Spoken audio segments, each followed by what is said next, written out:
시청자 여러분 안녕하십니까. 이제 9월 29일 저녁 시간인데요. 지금부터 전옥현의 안보정론을 전해드리겠습니다. 이번 시간에는요, 한국 갤럽이 머니투데이의 의뢰로 인해서 2주에 한 번씩 여론조사를 하는데요. 그 여론조사 결과가 나왔습니다. 상당한 이 변화가 지금 나타나고 있어요. 그래서 이거를 또 전해드리고, 그 다음에는 이제 대장동 사태가요, 굉장히 심각해진, 그야말로 게이트 이상의 의미를 갖는 것 같아요. 이재명이가 뭐라고 그랬습니까? 이 단군 이래 최대의 이익 사업을 냈다. 이렇게 하고 있는데, 최대의 말하자면 이 게이트가 아닌가 하는 생각이 들 정도로 이제 하나씩 둘씩 터져 나올 수밖에 없는 상황에 빠지고 있습니다. 그러다 보니까요, 여야 간의 아주 강한 설전, 이런 이 대결도 대결이지만은 야권 안에서도 윤석열 총장을 에 대한 특히 홍준표와 유시민 후보 측의 비판이 강하게 제기되고 있는 상황입니다. 그러다 보니까요, 지금 현재 윤리위원장이 없어요. 윤리위원장이 없다 보니까 제대로 제재를 가는데 상당한 제약이 있는 것 같지 않습니까? 그래서 최근에 이준석 대표가 윤리위원장 아주 좋은 법조인 출신 한 분을 모시려고 했는데, 이 곽상도 아들 사건 나오면서 안 하겠다. 지금 이렇게 사단이 유니스 사건도 터지고요. 이러면서 안 하겠다. 그래서 새로운 분을 물색한다. 그랬는데요. 늦어도 내주 중까지는 윤리위원장을 선임할 예정으로 있다. 이런 보도가 나오고 있습니다. 그래서 현재 이제 곽상도 의원, 의원직을 사퇴하라. 이렇게 압박을 하고 있지만은 꿈쩍도 안 하고 있어요. 그리고 이 본인이 그야말로 끝까지 법정 투쟁을 하겠다. 이 법의 심판에 의해서 본인이 만약에 책임질 일이 있으면 의원 사퇴든 뭐든 간에 전부 다 책임지겠다. 이렇게 해서 배수진을 딱 치고 있습니다. 자, 그래서요, 지금 현재 우리 야당 안에서의 내분 가능성도 상당히 커지고 있어요. 이러한 상황에서 이 연희동 주택, 그러니까 윤석열 총장의 부친, 이 고관절 수술 때문에 굉장히 어려워서 2층집 못 올라가니까 빨리 좀 아파트로 이사 가야 되겠다. 그래서 시세보다도 좀 다소 낮은 가격으로 팔았는데, 이것이 제일 처음에는 비싸게 팔았다. 그러니까 여권에서 이거 봐라, 뇌물 준 거 아니냐 이러다가 시세보다 좀 싸게 팔았다. 그러니까 그러면 다운 계약서 작성한 게 아니냐, 이런 식으로까지 지금 여권의 윤석열 총장에 대한 공세가 세지고 있습니다. 그리고 또 이제 야권 우리 대선 후보들의 경우에는요, 이거 로또 당첨만큼도 어려운 우연 아니냐, 왜 하필이면 김만배 누나가 그 집을 사게 됐느냐, 이래서 이게 과연 우연이겠느냐, 우연이 아닐 가능성도 있다는 것이죠. 그런 측면에서 또 야권 이 대선 후보들 간에 말하자면 설전이 벌어지고 있습니다.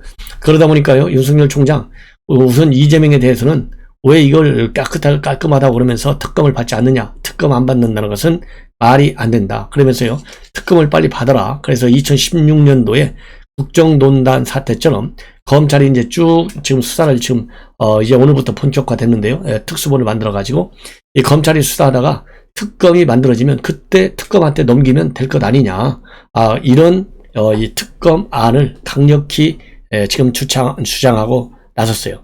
그러면서 이 연희동 주택 매매와 관련된 여러 의혹과 관련해서는요, 매매 거래 계약서, 그 다음에 또 영수증을 준 중개수수료 영수증, 이런 걸 주고 있어요. 왜냐하면 매매 계약서는 다운 계약이 아니라는 것을 보여주고, 그래서 제가 조금 전 방송을 통해서 중앙일보에서 이 조사를 해보니까 결국은 당시 매매 가격이 상당히 적정한 가격이고요. 문제는 최근에 들어서 많이 올랐다는 거 아니에요? 그 당시에 18억 정도에 팔았는데 지금 뭐 9억 정도 간다고 그래요.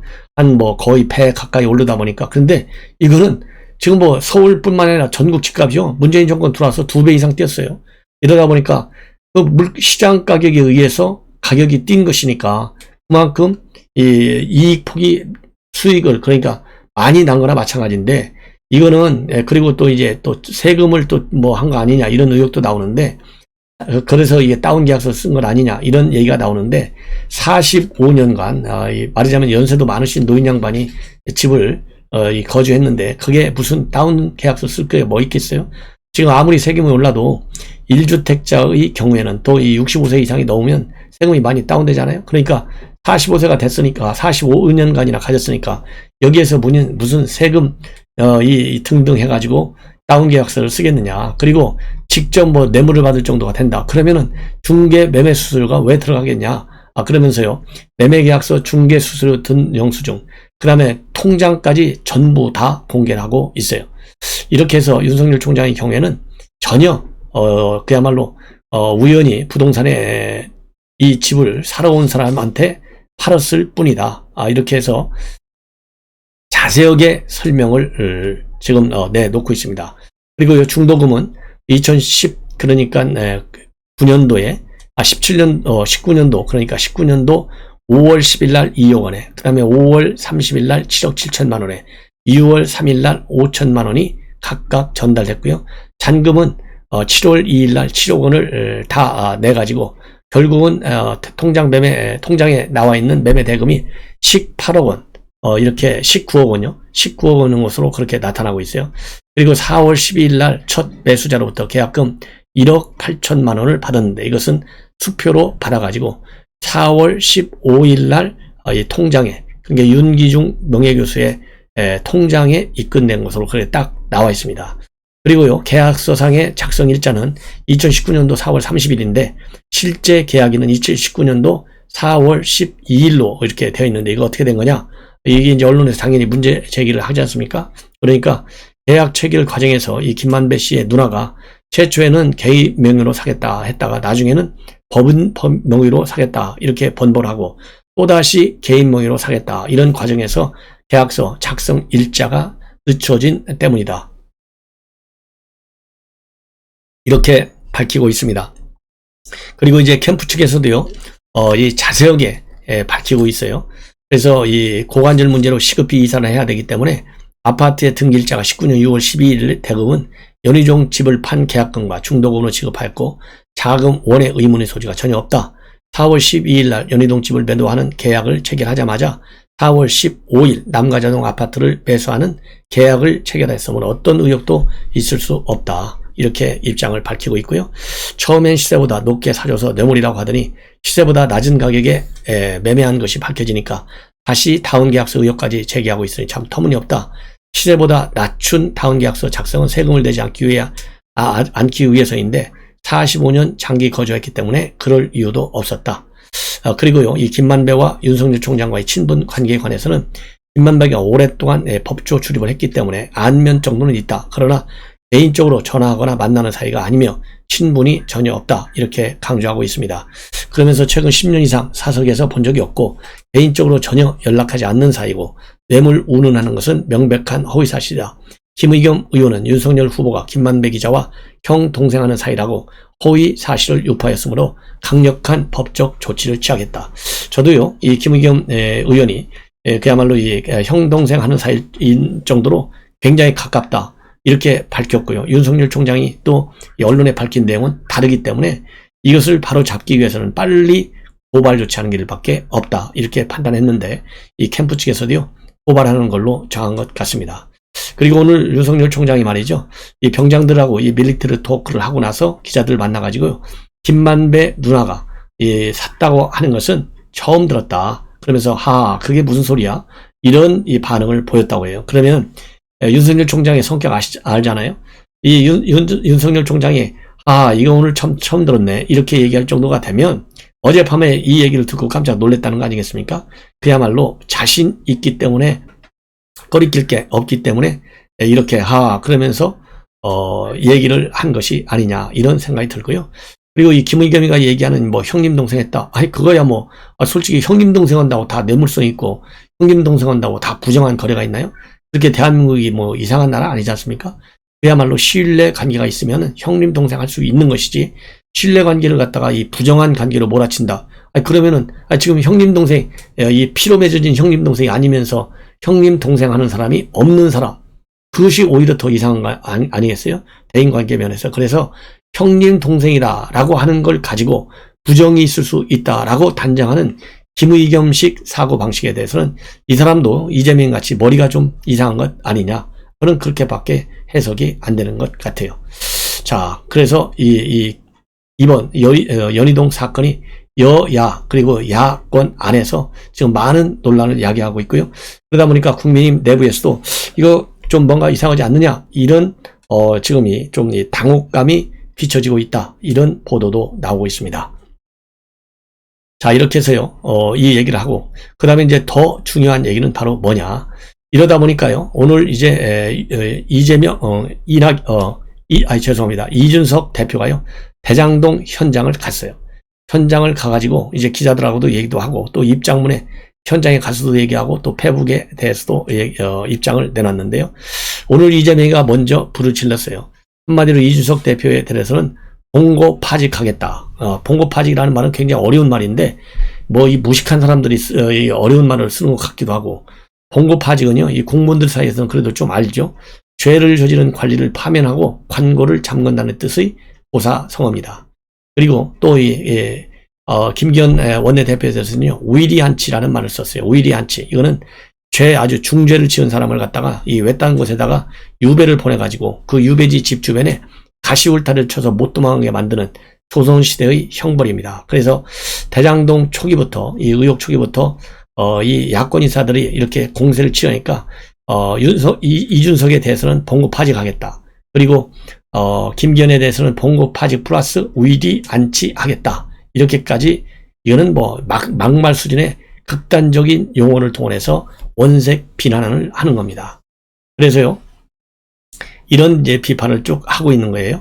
그래서 오늘 오전에 여의도 중앙보훈회관에서 열린 개발이익 환수제도 문제와 개선 방안에 대한 긴급 토론회, 여기에서 말이죠, 이 곽상도 의원 자녀가 최근에 50억 원을 받았는데 이 사실을 이미 알고 있었음에도 이재명의 작품이라고 거짓말까지 해서 국민을 속였다. 그것은 저에 대한 범죄 행위에 해당된다. 이렇게 하면서 이재명과 그리고 이 김기현 원내대표를 싸잡아서 비판하고 있어요. 그러면서 첫째는 이준석 대표는 이미 50억 게임에 참여한 사람이 여러 명인 것을 한참 전에 알았다. 여권 인사가 있었으면 가만히 있었을 리 없는데 지금까지 숨기고 모른 척하고 국민들에게 몸통은 이재명이 다 설계하고 다 이재명이 만들었다고 했다. 이러면서요, 이것은 국민을 속인 죄에 해당되기 때문에 봉고파직하겠다. 그리고 두 번째로 이 김기현 원내대표도 본인도 추석 전에 이미 곽상도 의원이 본인이 보기에는 아들 이름을 빌려서 뇌물을 받은 게 아닌가라고 생각한 게 아니냐. 그러면서도 김기현 원내대표는 그렇기 때문에 김기현 원내대표에 대해서는 봉고파직에 더해서 저기 남극에 있는 섬에 위리 안치시키도록 하겠다. 이러면서요, 결국은 이번 대장동 사태는 부동산 토건 세력과 유착한 정치 집단, 이 명백하게 국민의힘 아니냐. 그래서 국민의힘 게이트라고 주장을 또 하고 범법자들은 다 일망타진해서 국민의 속이나마 달랬으면 좋겠다. 이렇게 얘기했는데요. 본인한테 할 우리 국민들의 이 비판의 목소리를 김기현과 이준석한테 했다. 이렇게 저는 반박을 하고 싶네요. 자, 그러니까 이제 열받은 이준석 대표도 한마디 했어요. 이재명 지사 입이 험한 것은 주시 사실인데 비례의 원칙으로만 대응하겠다. 이 지사의 추악한 가면을 확 찢어 놓겠다. 이렇게 페북을 통해서 반격을 하고 나섰습니다.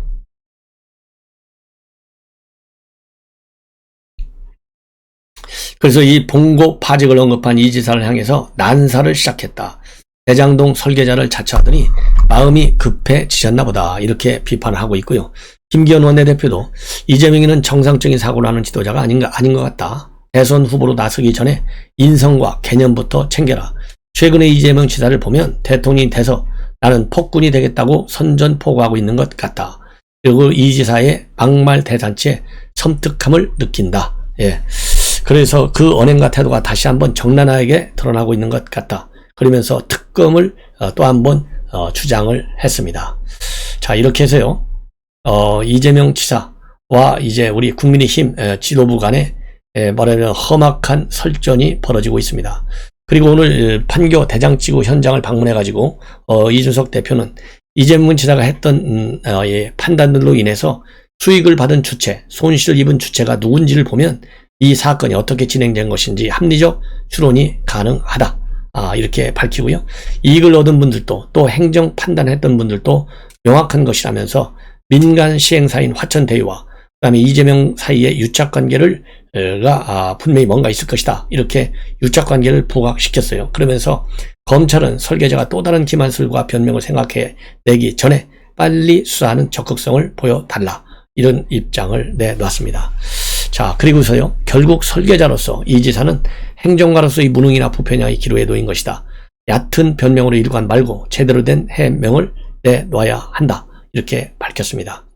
그리고 강경투쟁과 관련해서는요, 대선 국면이기 때문에 경선 분위기를 해야 할 가능성이 있다. 그러면서 사실상 좀 선을 그었고요. 그리고 이 연희동 주택 이 매매 문제와 관련해서는 저가에 매입 또는 고가에 매도할 수 있도록 해서 이득을 줬다든지 하는 게 아니고 그냥 매매가 있었는데 알고 보니까 건너서 친인척 관계로 엮이더라는 것이나 마찬가지 아니냐. 그러면서 의혹이 어떤 지점에 존재한다는 것인지 이 정도 가지고서는 국민이 왜 이런 지적이 있는지는 이해할 수 없을 것이다. 그래서요, 선을 그어놓고 있고 오히려 용의 주도한 이러한 설계의 뒷배가 누구인지 더 궁금증만 자아낸다. 그러면서 결국 이재명 지사에 대한 이 의혹의 뿌리를 또 한 번 던졌습니다. 자, 이렇게 해서요, 오늘 지금 전개된 그야말로 이 연희동 주택과 관련된 보도를 해드렸고, 그리고 이제 여론조사 결과를 좀 말씀을 드릴게요. 여론조사는 갤럽이 머니투데이의 의뢰로 인해서 9월 27일하고 8일간 어제와 그제 이틀간 진행을 했습니다. 그래서 5,601명의 전화를 걸어가지고요, 1,010명이 대답을 했어요. 18.0%입니다. 전부 전화 면접입니다. 전화 면접 조사에는요, 여당 관련 인사들이 유리하게 나온다. 이 점을 다 아실 거예요. 자, 그래서 다자구도로 쭉 봤을 때 이재명이가 1등입니다. 31.3%. 그 다음에 윤석열이 22.7%입니다. 홍준표 15.7%. 그 다음에 이낙연 10.8%. 윤승민 2.7%. 심상정 1.7%. 안철수 1.0%. 추미애 0.9%. 최재형 0.6%. 원희룡 0.5%. 박용진 0.1%입니다. 자, 그래서요, 2주 전하고 비교를 해보면 윤석열 총장의 경우는 똑같고 이재명이만 2.0%가 오른 것으로 그렇게 되어 있습니다. 이재명 지사는 주로 30대, 40대, 50대에서 상대적으로 높이 나왔고요. 지역별로는 호남, 그 다음에 인천, 경기에서 월등히 선호도가 높았습니다. 윤석열 총장은요, 연령에서는 60대 이상에서 60대에서만 우위고 20대에서는 5.6%밖에 되지 않아서 이재명하고는 차이가 상당히 많이 나고, 그리고 TK 지역과 PK에서 우세했습니다. 그리고 이제 홍준표 후보의 경우에는요, 최근에 20대 남성들로부터 높은 지지를 받고 있는 것이 이번 갤럽 조사에서도 그대로 나타나고 있습니다. 그래서 이재명이나 윤석열 총장보다도 월등히 높은 31%의 선호도를 보이고 있고, 남성 선호도는 24.4%인데 비해서 여성 선호도가 8.1%다. 그러니까 홍준표 후보의 경우에는 남여성 차이가 굉장히 크다 이겁니다. 그리고 이낙연 전 대표의 남성 선호도는 6.0, 여성 선호도가 15.5 이렇게 나와 있습니다. 자, 그 다음에는요, 이제 이재명과 이낙연의 비교인데요. 이재명의 그러니까 민주당 후보들만 놓고 봤을 때 이재명 지사가 43.8%입니다. 민주당 후보만 놓고 봤을 때. 그리고 이낙연은 31.4%입니다. 박용진이는 4.3%, 추미애가 2.4% 이렇게 되어 있습니다. 그리고 민주당 지지층 내만 딱 보면, 민주당 지지층 내 자기네 집속기들만 놓고 보면 차이가 더 커요. 이재명이 67.1, 이낙연이 27.9입니다. 그래서 이재명의 경우에는 이낙연 지사가 54.5로 그리고 이재명이가 34.6으로 광주, 전남 지역만 높아요. 다른 지역에서는 전반적으로 이재명이가 높게 나타나고 있다. 그리고 또 연령별로 보더라도 60대 이상을 제외하고는 전 연령층에서 이재명 선호도가 높다. 이렇게 지금 나타나고 있습니다. 따라서요, 다음 달 1일 날은 제주, 2일 날은 부울경, 3일 날은 인천, 그리고 2차 국민선거인단 경선이 496,339명인데 6,339명인데 이게 가장 큰 날이 바로 10월 3일입니다. 그래서 10월 3일 인천 지역 순회 경선 투표율과 함께 발표되는 이 투표 결과가 본선 여부를 결정짓는다. 근데 제가 보기에는요, 지금 이렇게 갤럽에서 나와 있는데 10월 3일이 뭐 내주 아니에요? 일주일밖에 남지 않았는데 이걸 보면 별로 이변이 없는 한 큰 이변이 없는 한 바로 본선으로 갈 가능성이 크지 않을까 이런 생각이 듭니다. 이제는요 국민의힘 대선 후보 선호도를 말씀을 드리겠습니다. 국민의힘 선호도는 보면 홍준표가 1등입니다. 32.0. 그 다음에 윤석열은 27.2, 5% 정도 차이가 나요. 유승민이 13.5입니다. 그 다음에 원희룡 2.3, 하태경 1.4, 황교안 1.4, 그 다음에 최재형 1.0, 안상수 0.4입니다. 이렇게 해서요 국민의힘 지지층만을 놓고 볼 때는 이 홍준표가 1등을 하고 있어요. 자, 그런데 여기서 홍준표와 윤석열과의 지지율 격차가 이제 4.8%인데요. 2주 전 조사에서는 5.1%였어요. 이것이 조금 줄어들고 있는 상황이다. 이렇게 지금 나와 있습니다. 그리고 연령별로 보면요. 20, 30, 40에서는 홍준표가 압도적입니다. 20대에서는 42.2대 9.2, 30대는 36.7대 15.7, 40대는 33.8대 19.6입니다. 그리고 윤 총장이 높은 50대에서는 윤 총장이 30.8, 홍이 27.2, 60세 이상에서는 윤이 46.6, 홍준표 25.3입니다. 이제 지지정당별 조사에서는요, 극명하게 이게 달라지고 있어요. 그래서 국민의힘 지지층만을 놓고 보면 집토끼, 윤 총장이 54.7, 홍준표가 32.9입니다. 예. 그래서 지난번 2주 전의 조사에서는요, 16.4였는데, 이번에는 21.8%로 국민의힘 지지층에서의 지지 차이가 더 벌어지고 있어요. 그리고 여권 지지층에서는요, 홍준표가 압도합니다.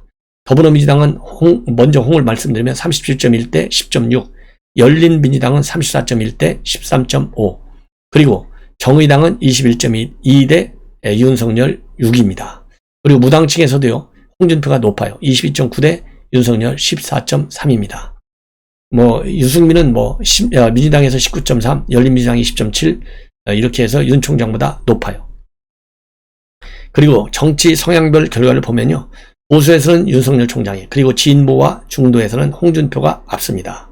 그래서 윤 총장은 보수에서 45.8대, 홍준표 36.4고요. 진보의 경우에는 홍준표가 33.3, 유승민이가 22, 윤 총장이 13.8입니다. 그리고 중도층은 홍준표가 30.2, 윤석열 21.9, 유승민 15.2입니다. 그리고 지역별로 보면요, 이 홍준표 후보가 대구, 경북을 제외한 모든 지역에서 앞서고 있습니다. 서울의 경우에는 홍준표가 29.5, 윤석열 26.7이고요. 경기의 경우에는 홍준표 30.6, 윤석열이 27.1입니다. 자, 그리고 호남에서도요, 홍준표가 34.1, 윤석열 11밖에 되지 않아요. 그리고 TK에서는요, 윤석열이 높아요. 35.9대 27.1. 부울경에서는 또 이건 홍준표가 높습니다. 34.7대 윤석열 33.7입니다. 제주도에서도 홍이 높아요. 32.8대 윤석열 18.8 이렇게 나와 있어요. 자, 이제는요, 이제 양자 대결을 좀 보겠습니다. 윤석열과 이재명이가 47.0, 윤석열이 39.3으로 이기는 걸로 되어 있습니다. 그리고요, 이재명과 홍준표가 붙으면 마찬가지로 이재명 46.2, 홍준표 38.6. 예. 그래서 홍준표와 이재명 대결에서도 이재명이가 이기는 것으로 그렇게 지금 나와 있습니다. 그리고요, 대통령 긍부정 평가의 경우에는 잘하고 있다가 40.1, 잘못한다가 55.3, 그래서 15% 정도 차이가 난다. 그리고 정당 지지들은요, 민주당이 35.9, 국민의힘이 35.0, 미끄러졌어요. 예, 바뀌어졌어요.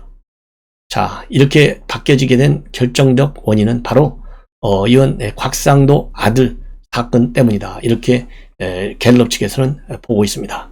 자, 시청자 여러분, 이것으로 여론조사까지 마쳤고요. 시청자 여러분들께서 이 구독 빨간색 꼭 부탁드리고 좋아요도 당부드리겠습니다. 자, 즐거운 저녁 식사 시간 되시기 바랍니다. 감사합니다.